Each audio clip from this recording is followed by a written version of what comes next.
Umeona hizi hela kaka, anapewaga mwanafunzi. Mtu yoyote ambaye hana uwezo wa kushika fedha ikakaa kwake, yuko gerezani. Coin anapewaga nani? Mwanafunzi akanunue pipi.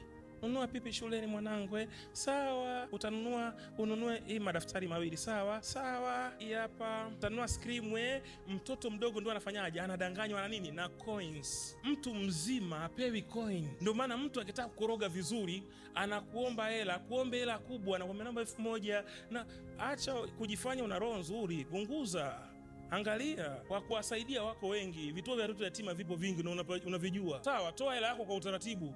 Hatufundishi watu roho mbaya, lakini dunia imebadilika. Kama ndugu zetu wako tayari twende kaburini, sidhani kama hao watubaki ndio watakuwa tayari wewe ufanikiwe. Umeelewa vizuri? Kwa sio kila unayempa mtu hela yako ni mtu, wengine sio watu. Dunia ina vitu viwili, original na photocopy. Kwa punguza kujifanya mstaarabu, kupunguza. Mtu anakuomba naomba hela, nataka njaa, chakula. Nenda dukani mnunulie unga, umpe unga, au roge unga, kwa sababu sio wako. Pende kutoa hela mkononi kaka, usipende nenda naye kwa wakala. Mwambie wakala mpe 20,000 wewe. Waganga wanaagiza hela iliyotoka kwenye mkono wake. Tunataka hela aliyokupa kwenye mkono wake.